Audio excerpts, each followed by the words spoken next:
मित्रों नमस्कार। हम चरक संहिता पढ़ रहे हैं और चरक संहिता का चिकित्सा स्थान पढ़ रहे हैं। और जिस बुक से हम लोग पढ़ रहे हैं वो सबसे अच्छी बुक है कॉम्पिटिटिव एग्जामिनेशन की दृष्टि से। बुक तो बहुत हैं लेकिन आलतू फालतू चीज़ें पढ़ने से कोई लाभ नहीं होता, समय की बर्बादी होता है। और ये बुक का नाम है सविमर्श विद्योतनी हिंदी व्याख्योपेता। ये पंडित काशीनाथ पांडे और डॉक्टर गोरखनाथ चतुर्वेदी का है। इसी बुक से हम पढ़ते हैं। और इसके पहले हम लोगों ने रसायन वाजीकरण, ज्वर, रक्तपित्त, गुल्म को पढ़ चुके हैं और उसके बाद फिर प्रमेह पढ़ा है। प्रमेह के बाद अब हम कुष्ठ चिकित्सा की व्याख्या करेंगे।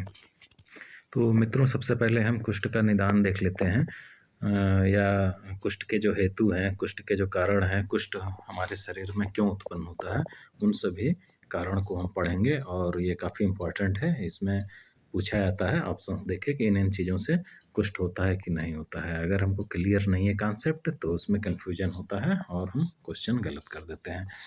तो सबसे पहले तो देखिए लिखा हुआ है विरोधी अन्नपानानि, मतलब विरोधी अन्नपान, जैसे गरम ठंडा, ठंडा गरम, खट्टा मीठा खाने में जब हम खा लेते हैं तो उससे कुष्ठ उत्पन्न हो जाता है। दूसरा यहाँ पे छर्दी है, छर्दी का वेग रोकने से भी कुष्ठ उत्पन्न होता है। फिर हम आ जाते हैं यहाँ पे व्यायाम अति संताप मुक्ति मुक्तो से विनाम। तो इसमें बताया गया है कि बहुत ज़्यादा व्यायाम करने के बाद या बहुत ज़्यादा खाना खाने के बाद में अगर हम संताप या धूप का सेवन या अग्नि का सेवन करते हैं तो उससे कुष्ठ उत्पन्न हो जाता है। देखिए इसमें लिखा हुआ है शीतोष्ण लंघन आहारान क्रम भुक्त्वा। तो क्रमवृद्धि यहाँ बताया गया है। जैसे ठंडा गर्म है, ठंडा हमने खाया है उसके बाद गर्म खा लें, या कभी उपवास करें, लंघन करें, उसके बाद फिर खाना खा लें, या कभी खाना ही नहीं खाना। इस तरह से क्रमवृद्ध चीज़ों का हम जब उपयोग करते हैं तो उससे कुष्ठ उत्पन्न होता है। फिर यहाँ पे आ जाइए धर्म। तो देखिए धर्म का मतलब होता है धूप में काम करना, या देहातों में इसको अभी भी धर्म कहते हैं, धूप में काम करने को। और जैसे हम थक गए हैं, डरे हुए हैं और तुरंत आके हम स्नान कर लेते हैं तो उससे भी कुष्ठ उत्पन्न हो जाता है। इसीलिए देखिए बूढ़े बुजुर्ग हमेशा कहते हैं कि कहीं से जब आप धूप से आइए या मेहनत करके आइए तो तुरंत ना नहाइए, थोड़ा रुक लीजिए 10-15 मिनट 20 मिनट, फिर उसके बाद स्नान आदि कीजिए। फिर देखिए आया है अजीर्णाभ्यसनम, अजीर्ण में पुनः भोजन करने से। अभी हमारा खाना पूरी तरह से डाइजेस्ट नहीं हुआ है, अभी हमारे पेट में आम ही है, उसके बाद भी हम जो है पचने का इंतज़ार नहीं करते हैं और पुनः खाना खा लेते हैं। और लिखा हुआ है इसमें पंचकर्मा पचारणम। तो इसमें बताया गया है कि जो हम पंचकर्म करते हैं जब उसका उपयुक्त प्रकार से, या कह सकते हैं कि ठीक ढंग से जब उसका हम प्रयोग नहीं करते हैं तो उससे भी कुष्ठ उत्पन्न हो जाता है। वैसे भी पंचकर्म के अतियोग अयोग में जो है कुष्ठ का उत्पन्न बताया गया है, तो वही चीज़ यहाँ बताई गई है। और नव अन्न आदि, तो नए नए जो अन्न होते हैं, गेहूँ चावल जो तुरंत उत्पन्न हुआ है हमारे खेतों में, उनका इस्तेमाल करने से। और ये देखिए ये प्रमेय में भी आया हुआ है नव अन्नपान का, वही चीज़ यहाँ भी है। फिर उसके बाद आ जाते हैं चाप जीर्य निद्राम चाभजतम। बिना भोजन पचे हुए जब हम मैथुन आदि करते हैं और दिन में हम जब आराम करते हैं, नींद लेते हैं, और विप्रान गुरु, और जो हमारे विप्र लोग हैं, गुरु लोग हैं, उनका हम आदर सत्कार नहीं करते हैं, उनका निराधार करते हैं और उनको गाली गलौज देते हैं, ये सब चीज़ें करते हैं तो उससे भी कुष्ठ उत्पन्न होता है। पाप कर्म च, तो देखिए पाप कर्म भी जो हम करते हैं उससे भी ये कुष्ठ रोग उत्पन्न होता है। तो ये पाप कर्म च कुर्वताम से देखिए कई रोग उत्पन्न होते हैं, उसको हम थोड़ा देख लेते हैं यहाँ पे। एक तो है उदर रोग, दूसरा है कृमि शिरु रोग जो कि अंत्य-शीर्षीय अध्याय में आया हुआ है, और फिर जो एक कुष्ठ का प्रकार है स्वित्र, वो भी उत्पन्न होता है। इस तरह से पाप कर्म के बारे में अगर आता है कि पाप कर्म करने से हमको क्या क्या डिजीज होगी, तो उसमें हम कुष्ठ बताएंगे। उदर रोग बताएंगे, कृमि शिरो रोग बताएंगे। ये तीनों डिजीज को हम बताएंगे कि ये पाप कर्म से उत्पन्न होता है। अब देख लेते हैं कुष्ठ की संप्राप्ति। तो कुष्ठ की संप्राप्ति में बताया गया है वातादयो त्रयो। वातादि में आ जाएंगे वात पित्त कफ। तो कुष्ठ में जो 3 दोष होते हैं वो वात पित्त कफ है, और दूसरे 4 हैं। देखिए यहाँ लिखा हुआ है तुष्टा त्वक रक्त मांस अंबु। तो इसमें दोष और दूष मिला के 7 संख्या हो जा रही है हमारी। 3 दोष हो गए वात पित्त कफ, और दूष हो गए 4 त्वक रस मांस लसिका या अंबु। तो इस तरह से ये 7 हो गए। चूंकि 7 संख्या हो गई इसलिए इसको कहा गया है सप्तको द्रव संग्रह। तो इसमें क्वेश्चन आता है कि सप्तको द्रव संग्रह किसके लिए कहा गया है, तो हम बताएंगे कुष्ठ के लिए कहा गया है। इसका एक शॉर्टकट बना लेते हैं इसको याद करने के लिए। इसको तुलाराम से हम याद करेंगे। तो इसमें ता से हो जाएगा त्वक, और ला से हो जाएगा लसिका, रा से हो जाएगा रस, और मा से हो जाएगा मांस। तो तुलाराम, इसी से हम इसको याद कर लेते हैं। अब हम देख लेते हैं कुष्ठ के पूर्व रूप। तो देखिए इसमें स्पष्ट लिखा हुआ है स्पर्श अज्ञातम अतिस्वेदो नावा वैवड़ मुन्नतम कोठा नाम लोम हर्षम कंडुस्तोदा श्रम क्लमा। तो इसका क्या मतलब हुआ, जो स्पर्श करने पर ज्ञात नहीं होता है, स्पर्श जो है अज्ञात रहता है। और ये कुष्ठ का प्रमुख लक्षण है, आप सभी जानते हैं कि उसमें सेंसेशन का लॉस हो जाता है। अतिस्वेदो नावा, यहाँ पे देखिए नावा लिखा हुआ है। तो इसका मतलब ये या तो स्वेदन बहुत ज़्यादा होगा, स्वेद बहुत ज़्यादा निकलेगा, और या तो एकदम स्वेद नहीं निकलेगा, इसीलिए यहाँ पे नावा लिखा हुआ है। और कोठा नाम का मतलब चकत्ते चकत्ते पड़ जाना, पैचेज पड़ जाना स्किन पे। और लोम हर्षम, लोम जो है वो खड़े हो जाते हैं।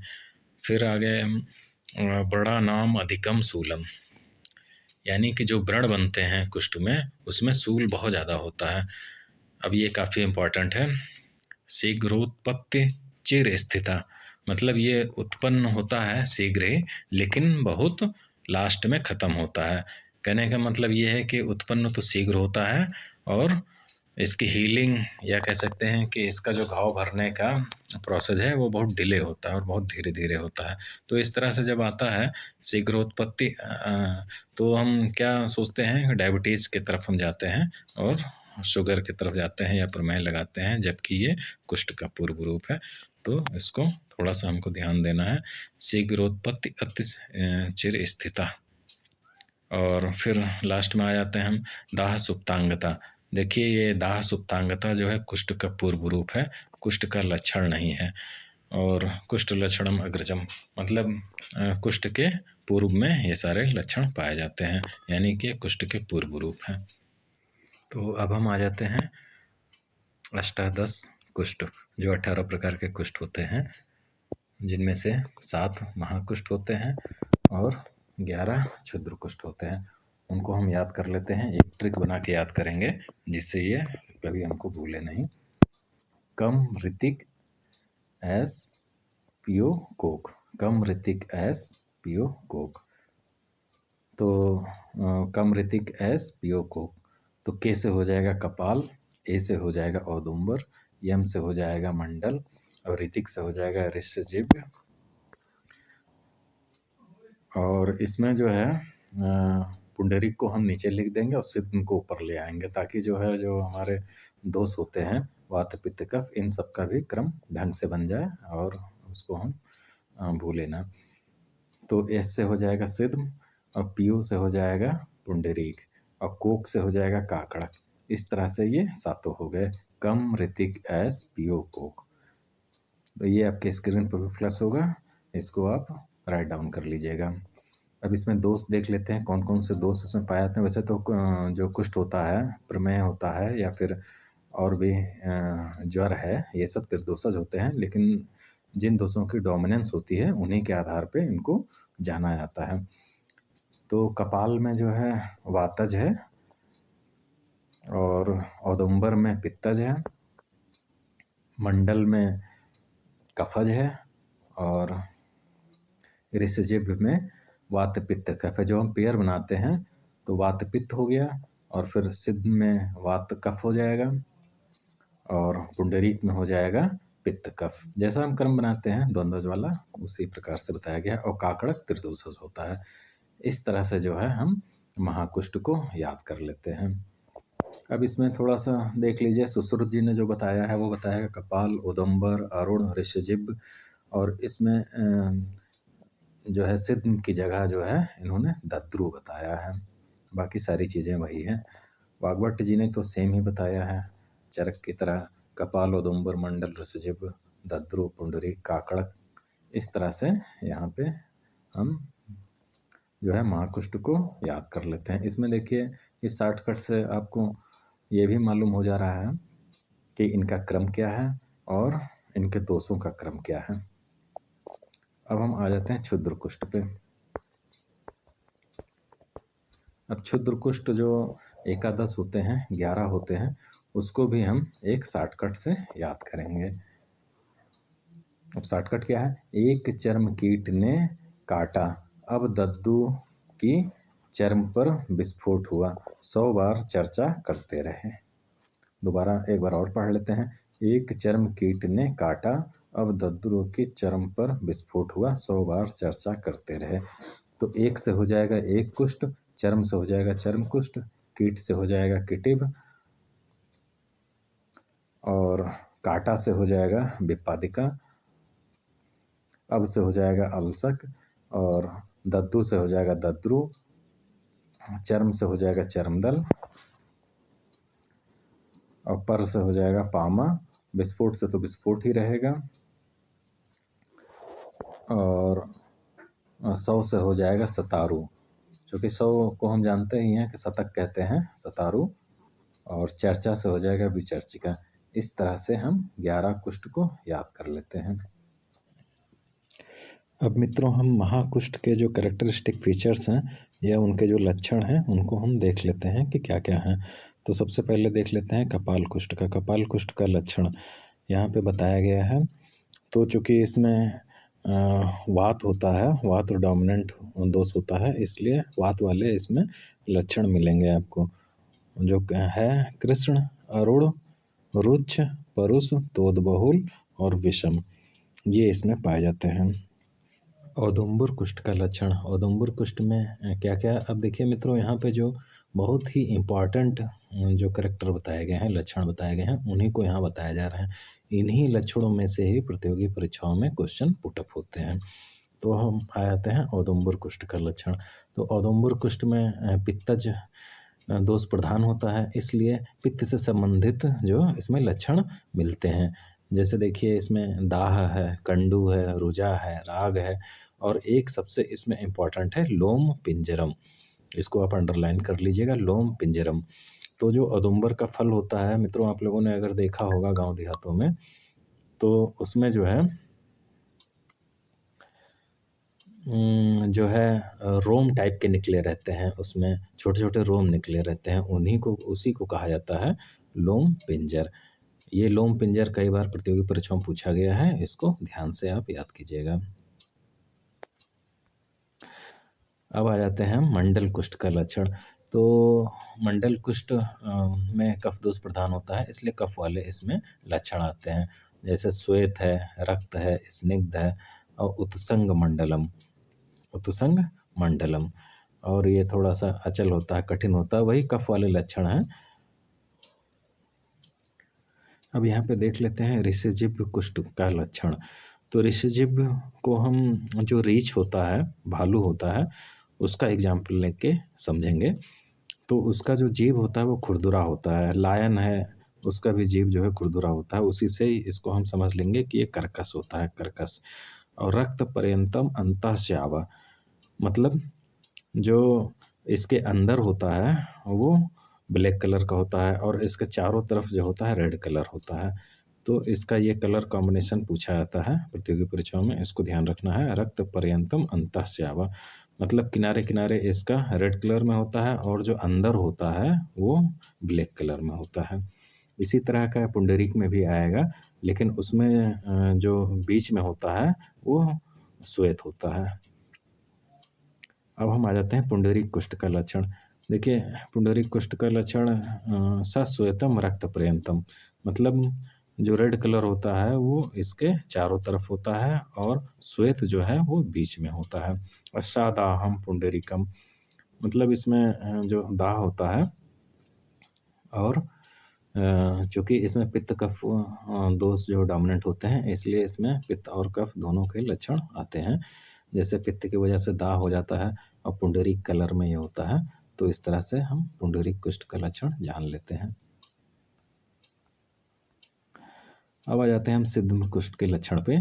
तो सिद्धम कुष्ठ के लक्षण में जो इम्पोर्टेंट चीज़ें हैं वो अंडरलाइन कर लीजिएगा। घृष्टम विमुच्यति, तो इसको घिसने पर धूल जैसे चूड़े निकलते हैं, एक तो ये हो गया। दूसरा है अलाबु पुष्पवड़, जो इसका जो कलर होता है या जो इसका स्ट्रक्चर होता है वो अलाबु पुष्प के वड़ के समान होता है या अलाबु पुष्प के वड़ की तरह होता है। अब देखिए, इसको याद करने के लिए हम ऐसे याद करते हैं। सिद्धू कोई लड़का है, सिद्धू बहुत आलसी है, तो जो है आलसी से हम समझ लेंगे अलाबु पुष्प वड़ के समान। तो सिद्धू बहुत आलसी। अच्छा, इससे एक चीज़ है और दूसरी चीज़ भी याद हो जाएगा कि जो सुश्रुत जी ने सिद्ध कुष्ठ को दद्रु से रिप्लेस किया है। अब हम देख लेते हैं काकड़क कुष्ठ का लक्षण। तो काकड़क जो है वो गुंजा का पर्याय होता है, सबसे पहले तो यही जान लें हम। इसमें इम्पोर्टेंट क्या है, ये त्रिदोषज होता है, त्रिदोष लिंगम। और एक इम्पॉर्टेंट इसका लक्षण है अपाकम, इसमें पाक नहीं होता, तीव्र वेदना भी होता है और इसमें पाक नहीं होता, ये ध्यान रखना है, अपाकम होता है ये। इस तरह से हम काकड़क कुष्ठ का लक्षण देख लेते हैं। अब हम आ जाते हैं 11 क्षुद्र कुष्ठ के लक्षण पे।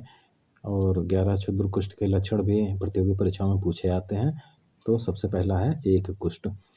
एक कुष्ठ के लिए यहाँ पे दिया हुआ अस्वेदनम, इसमें स्वेदन नहीं होता है। महावास्तु, महावास्तु मतलब ये होता है कि बड़े एरिया को ये घेर के रखता है। और यन्न मत्स्य सल्कोपमम, ये काफ़ी इंपॉर्टेंट है, ये प्रतियोगी परीक्षाओं में पूछा जाता है। मतलब मछली के सल्क के समान जो है इसका सल्क होता है और मछली के सल्क के समान इसमें निकलता है। जैसे मछलियाँ होती हैं उसमें से सल्क निकलता है, वैसे इसमें से भी सल्क निकलता है। मॉडर्न में इसको हम सूर्योसिस से जो है कंपेरिजन इसका करते हैं। अब आता है चर्मकुष्ठ। चर्मकुष्ठ में हाथी के चमड़े के समान जो चर्म होता है। हस्त चर्मवत, मतलब हाथी के चमड़े के समान इसका चमड़ा मोटा होता है, मोटा हो जाता है। किटिब, किटिब में क्या है, एक ही इसमें इम्पोर्टेंट है, किड़ खर स्पर्शा, इसका जो खुरदुरा सरफेस होता है वो किड़ खर स्पर्शा होता है। स्पर्श करने पे ऐसा हमको लगता है जैसे इस पे जो है कोई कड़ वगैरह रखा हो, उस तरह से। अब विपादिका कुष्ठ को हम देख लेते हैं। विपादिकम पाणिपाद स्फुटनम तीव्र वेदनम, तो जो विपादिका होती है उसमें हाथ पैरों में स्फुटन होता है और तीव्र वेदना होता है। और फिर आ जाते हैं हम अलसक पे। तो गंडे अलसकम, गंडे अलसकम, मतलब ऐसे इसको याद करने का एक ट्रिक है कि आलसी लोग हमेशा गड्ढे में गिरते हैं। तो उससे क्या हो जाएगा, उससे हम याद कर लेते हैं कि जो अलसक कुष्ठ होता है वो गंडेर अलसकम।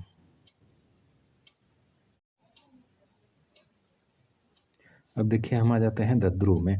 दद्रु में क्या है, कंडू होता है, तो इसमें पिंड का भी वर्णन है, तो इसको याद कर लेते हैं हम। दद्रु में कंडू होता है और दद्रु का पिंड, इस तरह से हम याद कर लेते हैं। तो इसमें शकुंतला पिंडक जो हम इससे याद हो जाता है।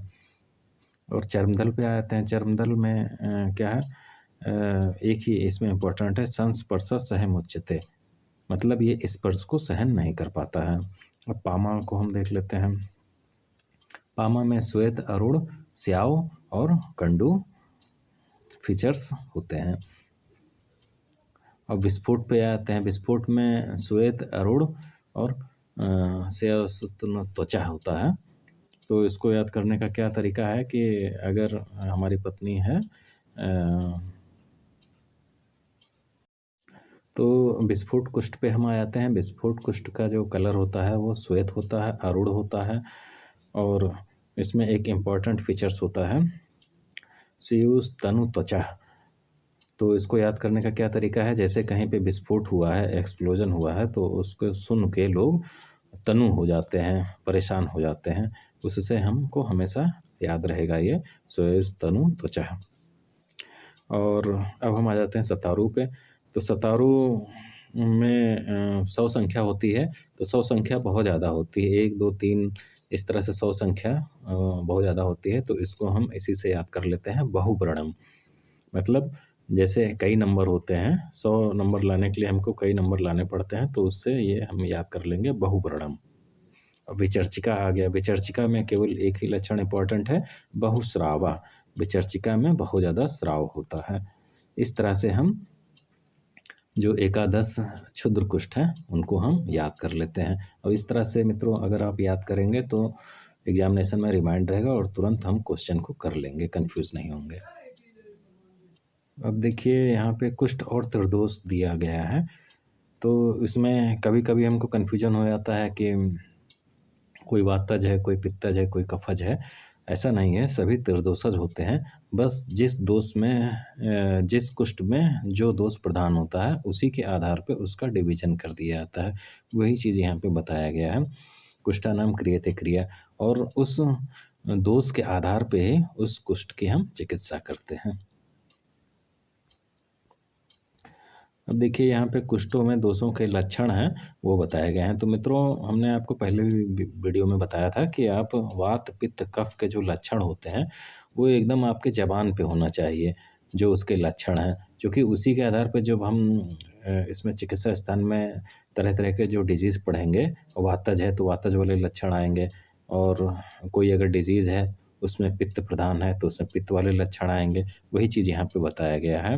रोच्छम सोतुस्तोदम शूलम संकोचनम तथा आयामा, पारुष खर, ये सब आया हुआ है वातज कुष्ठ के लिए आया हुआ है कि उसमें रुक्षता रहेगी, शोष रहेगा, तोद रहेगा। और उसी तरह से जो पित्तज कुष्ठ होता है उसमें पित्त वाले लक्षण होंगे, जैसे दाह है, राग है, परिस्राव है, पाक है। और कफ वाला जो कुष्ठ होता है उसमें कफ वाले लक्षण होते हैं, श्वेत है, शैत्य है, कंडू है, ये सब चीज़ें उसमें पाई जाती हैं। और इसमें जो कुष्ठ की अब असाध्यता असाध्यता आती है, तो सर्वलिंगे युक्तान, जिस कुष्ठ में सभी लक्षण मौजूद हों वह कुष्ठ असाध्य होता है। तो जिस कुष्ठ में वात पित्त कफ तीनों दोष पाए जाएंगे उस कुष्ठ को हम असाध्य मान लेंगे, या जिसमें सभी के लक्षण मौजूद हों वह भी कुष्ठ असाध्य होगा। और इसमें बताया गया है वात कफ प्रधान हो या किसी एक दोष की प्रधानता हो। इसका मतलब क्या हुआ, अगर ऐसा कुष्ठ है जिसमें केवल एक ही दोष पाए जा रहे हैं, चाहे वो वात हो या पित्त हो या कफ हो, तो वो सुख साध्य होगा। या फिर अगर द्वंद्वज भी है लेकिन उसमें वात और कफ है तो वह भी सुख साध्य होगा। तो सुख साध्य कौन कौन से हो गए, एक तो हो गया वात पित्त कफ वाला कुष्ठ, और दूसरा द्वंद्वज जिसमें वात और कफ है, ये सुख साध्य हो गया। और कृच्छ साध्य कौन होगा, कृच्छ साध्य होगा कफ और पित्त वाला, और दूसरा द्वंद्वज जो है वो वात और पित्त वाला। तो ये दोनों जो कॉम्बिनेशन है ये कृच्छ साध्य होते हैं। इसका मतलब क्या हो गया कि ऐसा कुष्ठ जिसमें कफ और पित्त प्रधान है वह कृच्छ साध्य है, और ऐसा कुष्ठ जिसमें वात और पित्त प्रधान है वह भी कृच्छ साध्य होगा। लेकिन वात और कफ प्रधान जो कुष्ठ है वह सुख साध्य है। इस तरह से हम साध्यता और असाध्यता कुष्ठ का जान लेते हैं। अब हम देख लेते हैं कुष्ठ में दोषानुसार चिकित्सा। तो वात प्रधान कुष्ठों में सर्वप्रथम घृतपान कराते हैं, और पित्त प्रधान कुष्ठ में सर्वप्रथम रक्तमोक्षण और विरेचन कराते हैं, और कफ प्रधान कुष्ठ में सर्वप्रथम हम वमन कराते हैं। और वैसे भी हम जानते हैं कि कफ प्रधान अगर चीज़ें हैं तो वमन कराएंगे, और विरेचन जो है पित्त के लिए श्रेष्ठ माना जाता है, और वात में जो है घृतपान। अब हम देख लेते हैं कुष्ठ में वमन विरेचन। तो इसमें बताया गया है कि जो अल्प और अनवगाढ़ होते हैं, यानी कि जो सुपरफिशियल होते हैं, उसमें क्या कर्म करना है? उसमें श्रृंग या अलाबू से रक्त जो है निकालना चाहिए, या कह सकते हैं उसको प्रच्छान कर्म हम अलाबू से करते हैं। और जो अधिक दोष हैं और अवगाढ़ हैं, जो डीप साइड है, अंदर हैं, उनमें जो है हम शिराभेद तथा रक्तमोक्षण करते हैं। अब देखिए कुष्ठ में संशोधन। तो कुष्ठ में संशोधन का बहुत महत्व है। इसमें वमन विरोचन और पंचकर्म वगैरह करते हैं। तो इसमें देखिए बहुदोषा, बहुदोषा जब बहुत दोष होते हैं तब जो है कुष्ठ में संशोधन किया जाता है, और इसमें संशोधन करते हुए जो है हमको बल की रक्षा करते रहना चाहिए। इसका मतलब क्या है कि थोड़े थोड़े मात्रा में मल निकालना चाहिए, क्योंकि ज़्यादा मात्रा में अगर मल निकालेंगे तो वहाँ पे वायु का प्रकोप हो जाएगा और रोगी को मार देगा। कहने का मतलब है अगर एकाएक हम मल निकालेंगे तो वहाँ पे वैकेंट एरिया बन जाएगा और उसमें वायु घुस जाएगी जो रोगी को मार देगा। अब यहाँ पे देखिए लिखा हुआ है कि जो वमन विरेचन और पीडनस रक्तमोक्षण देते हैं वो कितने कितने दिनों बाद दिया जाता है और कैसे देते हैं उसको। तो यहाँ पे देख लीजिए लिखा हुआ है 15-15 दिन पे जो है वमन देते हैं, और 1 मास पे विरेचन देते हैं, 3-3 दिन पे अपेडनस देते हैं, 6-6 मास पे रक्तमोक्षण करते हैं, और ये चक्रपाण के अकॉर्डिंग है 6-6 मास। और सुश्रुत जी ने क्या कहा? सुश्रुत जी ने वर्ष में 2 बार कहा है। दोनों लोग जो है 6-6 मास पे कर रहे हैं, लेकिन जो टर्म दिया है सुश्रुत जी ने वह वर्ष में 2 बार कहा है, और चक्रपाणी जी ने और चरक जी ने रक्तमोक्षण करने को 6-6 मास पे कहा है। अब देखिए यहाँ पे संशोधन हो गया है, उसके पश्चात हमको क्या करना है? तो यहाँ पे दिया गया है विरेचन द्वारा कोष्ठ के शुद्ध हो जाने पर तथा रक्तमोक्षण कर लेने इसके बाद में जो है स्नेहपान कराना आवश्यक होता है, क्योंकि संशोधन से दुर्बल कुष्ठी के शुद्ध कोष्ठ में शीघ्र ही वायु प्रवेश कर जाती है, अतः स्नेहपान कराना आवश्यक होता है जिससे वायु हानि ना कर सके। देखिए इस पे कई बार रीजनिंग क्वेश्चन इस पे बना हुआ है कि कुष्ठी के संशोधन के पश्चात स्नेहपान कराना क्यों आवश्यक है। तो हम बताएंगे कुष्ठी के संशोधन के पश्चात स्नेहपान कराना इसलिए आवश्यक है क्योंकि वहाँ पर वायु प्रवेश कर जाती है, और अगर वहाँ पर हम स्नेहपान करा देते हैं तो वहाँ वायु नहीं प्रवेश कर पाती है और उससे वायु हानि नहीं कर पाती है। यही इतना बताना है। ये रीजनिंग में क्वेश्चन पूछा जाता है, इसको इस प्रकार से आप ध्यान रखिएगा। तो अब यहाँ पे देख लीजिए कुष्ठ रोग में विरेचन द्रव्य दिए गए हैं जो उत्तम हैं, श्रेष्ठ हैं। लिखा भी हुआ यहाँ पे सस्ता, सस्ता का मतलब यहाँ उत्तम से लिया गया है।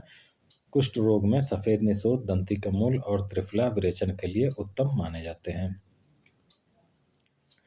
अब देखिए कुष्ठ में आस्थापन या निरोह बस्ती।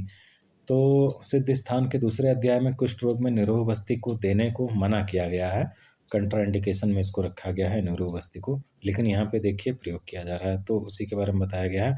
पर आवश्यकता पड़ने पर इसका प्रयोग किया जाता है, और क्यों किया जाता है वो लिखा गया है यहाँ पे प्रवृत्त निवृत्त लक्षण संयोगे। मतलब इसका हम देखेंगे कि अगर रोगी की आवश्यकता है तब इसका हम प्रयोग करेंगे, वैसे जनरली जो है निरोह बस्ती का प्रयोग हम नहीं करते हैं। अब देखिए यहाँ पे बताया गया है वातज कुष्ठ में अनुवासन। वात प्रधान कुष्ठ रोग से पीड़ित रोगियों को विरेचन और निरोह बस्ती देने के बाद यदि अनुवासन देने योग्य वैद्य समझे तो मदन फूल, मुलेठी, नीम की छाल और कुरेरा की छाल और परोरा की पत्ती, इससे सबसे सिद्ध जो स्नेह बनेगा उससे हमको अनुवासन बस्ती देनी है। और कुष्ठ में नस्य, तो जो नस्य होता है वो का प्रकोप शांत होता है इससे, इसलिए कुष्ठ में हम नस्य का प्रयोग करते हैं। अब कुष्ठ में धूमपान। तो कुष्ठ में धूमपान केवल इतना ही इसमें इम्पोर्टेंट है कि किस तरह का इसमें धूमपान दिया था, तो हम बताएंगे बैरेचनिक। इसमें कुष्ठ में बैरेचनिक धूमपान देते हैं। कुष्ठ में रक्तमोक्षण भी किया जाता है। क्षार का प्रयोग। देखिए कुष्ठ में क्षार का प्रयोग हम कब करते हैं? जिस कुष्ठ में हम शस्त्र कर्म का प्रयोग नहीं कर सकते हैं तथा जिस कुष्ठ में त्वचा में शून्यता हो गई हो वहाँ पे हम क्षार का प्रयोग करते हैं। अब कुष्ठ में देखिए अगत का प्रयोग बताया गया है। पाषाण के समान और पुराने कुष्ठ में हम अगत का प्रयोग करते हैं। देखिए अब हम यहाँ पे देख लेते हैं कुष्ठहर 3 योग। तो सबसे पहला तो है इसमें दारू हल्दी का कल्क प्लस गौमूत्र पिलाने से कुष्ठ नष्ट होता है। दूसरा है यहाँ जो है रसोन है और प्लस गौमूत्र है। और तीसरा है सोंठ, पीपर, मरीच, गुड़ और तिल के तेल के साथ 1 मास तक हरड़ का सेवन करने से कुष्ठ नष्ट होता है। इस प्रकार ये कुष्ठहर 3 योग दिए गए हैं। फिर पटोलादि क्वाथ भी इसमें दिया गया है। मुस्तादि चूर्ण दिया गया है, तो मुस्तादि चूर्ण कुष्ठ में दिया जाता है और जो मुक्तादि चूर्ण है वह हिक्का श्वास में दिया जाता है। त्रिफलादि चूर्ण का भी प्रयोग इसमें आया हुआ है। अब देखिए यहाँ पे इंपॉर्टेंट आ गया कुष्ठ में गंधक का प्रयोग, जो कि स्किन डिजीज और स्किन डिसऑर्डर के लिए अभी भी हम लोग जो गांव देहातों में देखते हैं गंधक का प्रयोग करते हैं। इसके बीज वगैरह में वही यहाँ पे बताया गया कुष्ठ में गंधक का प्रयोग। तो क्या करते हैं इसमें लेलितक, लेलितक गंधक को कहते हैं। तो लेलितक प्लस आंवला सोरस और प्लस मधु का सेवन करने से 17 प्रकार के कुष्ठ को ये दूर करता है। और दूसरा योग दिया गया है इसी प्रकार गोमूत्र के साथ में गोमूत्र प्लस स्वर्णमाछिक के भस्म का सेवन करने से 17 प्रकार के कुष्ठ नष्ट होते हैं। तो 2 कॉम्बिनेशन इसमें बताया गया है। एक तो हो गया आपका लेलितक गंधक प्लस आंवला सोरस और प्लस मधु के साथ में इसका इस्तेमाल करते हैं, और दूसरा है माछिक धातु और प्लस गोमूत्र। तो इसको हम जो है सेवन करते हैं तो इससे 17 प्रकार के कुष्ठ नष्ट होते हैं। अब देखिए कुष्ठ में शिलाजितु का प्रयोग बताया गया है और मध्यासों का भी इसमें प्रयोग बताया गया है। तो मध्यासों देखिए कुष्ठ में भी है और प्रमेह में भी आया है, दोनों जगह इसका प्रयोग हो रहा है। कनक बिंदुरिष्ट का भी प्रयोग इसमें बताया गया है। तो देखिए जैसे कुष्ठ में क्या होता है, बिंदु बिंदु टाइप से पड़ते हैं ना, छोटे छोटे जो है फोड़े टाइप के बनते हैं, तो उससे हम याद रखेंगे कि कनक बिंदुरष्ट जो है वो कुष्ठ में आया है। फिर इसमें इसके बाद में जो प्रयोग होता है त्रिफलासो का प्रयोग होता है और कुष्ठनाशक लेप है, इसमें चित्रकादि लेप है, मानसियादि लेप है और त्रपवालादि लेप है।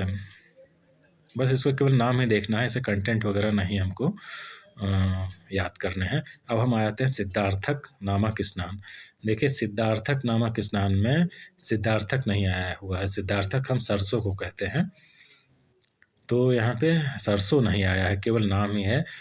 तो सिद्धार्थक नाम क्यों पड़ा, सबसे पहले तो प्रश्न यही है क्योंकि ये हमारा कोई ऐसा कार्य है जिसको सिद्ध करता है, या ऐसे कह सकते हैं जैसे कुष्ठ को दूर करने का जो हमारा कार्यक्रम होता है उसको सिद्ध करता है, इसलिए इसको सिद्धार्थक कहते हैं। ये लिखा हुआ है इसमें, यह सिद्धार्थक है अर्थात कुष्ठ को नष्ट करने में सिद्ध है, अवश्य लाभ करने वाला है, इसलिए इसको सिद्धार्थक स्नान कहते हैं। अब इसमें कंटेंट पूछ लेते हैं कि इसमें क्या क्या चीज़ें मिली होती हैं। तो इसमें जो चीज़ें मिली हुई हैं उसको एक बार हम देख लेते हैं। नागर मोथा, मदन फल, अवल, आंवला, हरड़, बहेड़ा, करंज की पत्ती, अमलतास की पत्ती, इंद्र जौ, दारू हल्दी, ये सब चीज़ें इसमें पड़ी होती हैं। बस इसमें खास बात यही है कि इसमें सिद्धार्थक नहीं आया हुआ है, मतलब सरसों नहीं आया है। अब देखिए हम सिद्धार्थक स्नान में करते क्या हैं। इसमें हम स्नान कराते हैं, कसाय पान कराया जाता है, वमन विरेचन करते हैं। तो ये 4 चीज़ें जो है सिद्धार्थक स्नान में हम करते हैं। केवल स्नान ही नहीं करते हैं बल्कि और भी कई चीज़ें हम करते हैं इसमें। अब देखिए यहाँ पे केवल नाम ही नाम हमको याद करने हैं, जैसे कुष्ठादि लेप है, कुष्ठनाशक लेप है, कुष्ठनाशक 4 लेप आए हैं, कुष्ठनाशक अष्ट कषाय है, इसे कंटेंट नहीं पूछे जाते हैं। त्रिफलादि क्वाथ है, कुष्ठादि तेल है, श्वेत करविरादि तेल है, श्वेत करवेर वाद तेल है, तितकर स्वरादि तेल है और कनकछीरी तेल है। अब देखिए सिद्ध लेप को थोड़ा सा हम देख लेते हैं कि सिद्ध लेप में हम क्या क्या करते हैं। मारिचम, समनाशिला, सकाशीसम। तो इसमें जो है जो चीज़ें मिली होती हैं वो है तेजपत्ता है, मरीच है, मैंसिल है, काशीस है। ये इसमें नहीं पूछा जाता है, बस ये पूछा जाता है कि इसके प्रयोग हम कैसे करते हैं। तो 7 दिन तक तांबे के पात्र में हम रखते हैं इसको और 7 दिन तक लेप करते हैं इसका, और सरसों के तेल में फेंट कर इसको बनाते हैं। और इसमें सबसे प्रमुख चीज़ क्या है, किंतु इस लेप का प्रयोग करते समय जो है हमको स्नान नहीं करना चाहिए, तो स्नान इसमें पूरी तरह से वर्जित है। अब देखिए विषादकार घृत तेल है। अब देखिए यहाँ पे एडगजादी लेप आया हुआ है। इसमें देखिए कूट है, सेंधा नमक है, सरसों है, वायुविडंग है। ये सब चीज़ें इसमें पड़ी हुई हैं। नाम ही से पूछा जाता है कि एडगजादी लेप का प्रयोग कहाँ करते हैं, तो हम बताएंगे कुष्ठ में इसका प्रयोग करते हैं। अब कुष्ठ में बताया गया है खान पान हम क्या करते हैं, ये कोई खास इम्पोर्टेंट नहीं है। आगे बढ़ते हैं। त्रिफला योग दिया गया है और तित्त सठ पलक घृत है। तित्त सठ पल घृत आया हुआ है इसमें, और ये भी नाम से ही केवल पूछा जाता है। महातिक्तक घृत है। तो तित्त चीज़ें हम जानते ही हैं, कुष्ठ में और प्रमेह में प्रयोग होता है, उसी से हम थोड़ा सा इसको ध्यान कर लेंगे। महारसादि घृत है और महाखदिर घृत भी इसमें आएगा।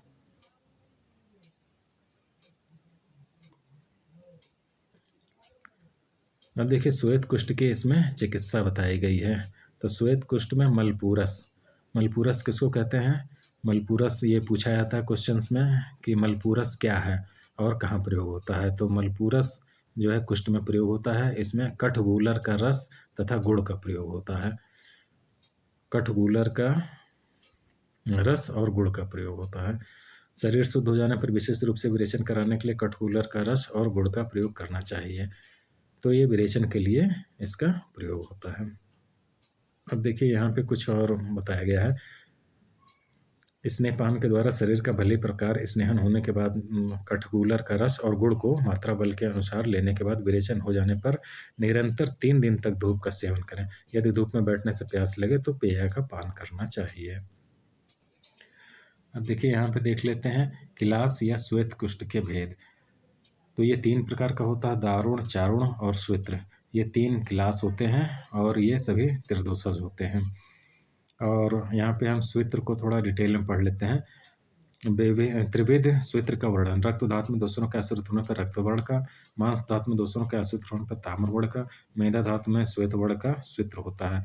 यह क्रमशः कठिन होते हैं, अर्थात जो रक्त होता है उससे ज़्यादा कठिन ताम्र होता है और ताम्र से ज़्यादा कठिन श्वेत होता है। तो इसको हम याद ऐसे करते हैं, रत्नेश से याद करते हैं।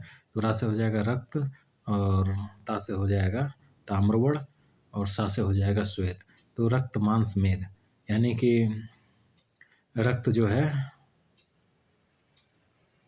तो रक्त वर्ण का होगा और मांस में जो है वो ताम्र वर्ण का होगा और मेद में होगा तो वो श्वेत वर्ण का होगा। इस तरह से हम त्रिविध श्वेत्र का वर्णन कर लेते हैं। अब देखिए इसकी साध्यता असाध्यता देख लेते हैं श्वेत्र का। असाध्य श्वेत्र का लक्षण, ये काफ़ी इंपॉर्टेंट है। ये पूछा जाता है कि असाध्य श्वेत्र के क्या लक्षण हैं, ऑप्शंस देके पूछते हैं। तो इसमें देखिए जिस श्वेत्र में मंडल परस्पर इतने समीप में सटे हों कि उनकी भिन्नता प्रतीत न होती हो तथा शरीर में श्वेत्र के मंडल बहुत हो गए हों, मतलब ज़्यादा संख्या में हो गए हों और इतने सटे हों कि उनकी भिन्नता न प्रतीत होती हो। जिस श्वेत्र में रक्तवर्ण के रोम हो गए हों, देखिए इसमें इंपॉर्टेंट है कि उस श्वेत्र में अगर रक्तवर्ण के रोम हो गए हों और जो 1 वर्ष से अधिक हो तो उस श्वेत्र को जो है असाध्य हमको समझ लेना चाहिए। अब साध्य श्वेत्र का हम देख लेते हैं कि साध्य श्वेत्र रोग कौन से होते हैं। जिस श्वेत्र में रोम रक्तवर्ण के ना हुए हों, कहने का मतलब इसमें जो रोम है वो रक्तवर्ण के ना हो, पतला हो, पांडुवर्ण का हो और अत्यधिक पुराना ना हो और उस श्वेत्र में मध्य भाग में कुछ शोथ हो तो वह साध्य होता है। इस तरह से हम असाध्य और साध्य श्वेत्र को जान लेते हैं। अब ये क्लास का निदान हम देख लेते हैं कि ये जो क्लास हुआ है ये क्यों हुआ है। तो इसमें सबसे मुख्य है पाप क्रिया, असत्य बोलना, कृतघ्न होना, देवताओं की निंदा करना और इसमें सबसे प्रमुख है कि पाप क्रिया में रत रहना। इस प्रकार से हम क्लास को भी देख लेते हैं। तो मित्रों ये हमारा कुष्ठ चैप्टर जो है समाप्त हो गया है। अब इस चैप्टर में देखिए कोई भी पॉइंट हमने नहीं छोड़ा है और सब कुछ इसमें कवर कर लिया है। अब थोड़ा सा इसमें एक चीज़ और देख लेते हैं कि कुष्ठग्न, कुष्ठग्न जो है किसको कहा गया है? खदिर को कहा गया है। कुष्ठग्नि जो है बाकुची को कहा गया है और कुष्ठग्ना जो है हरिद्रा को कहा गया है। इसमें हमको बहुत कन्फ्यूजन क्रिएट होता है। तो इसमें देखिए हम इसको इमेज दे देते हैं और इसको आप देखिए कि कैसे जैसे कुष्ठग्न है, तो जो ना आया हुआ है उसमें कोई मात्रा नहीं है। उसी तरह से खदिर में भी रा जो आया हुआ है उसमें भी कोई मात्रा नहीं है। जबकि कुष्ठग्नि में देखिए ना पे बड़ी ई की मात्रा है और बाकुची में भी बड़ी ई की मात्रा है। उससे हम इसको रिलेट कर लेंगे। और कुष्ठग्ना में देखिए ना पे बड़े का मात्रा है और हरिद्रा में भी बड़े का मात्रा है, बड़े आ का मात्रा है। इस तरह से हम इसको रिलेट करके याद कर लेंगे। इस तरह से मित्रों आप अगर याद करेंगे तो ये कभी नहीं भूलेगा। इसमें हमको अक्सर कन्फ्यूज़न हो जाता है। ठीक है मित्रों, धन्यवाद। हमारे वीडियो को देखते रहिए और चैनल को सब्सक्राइब कीजिए और कमेंट भी कीजिए। अगर कोई कमी है तो वो बताइए हमको।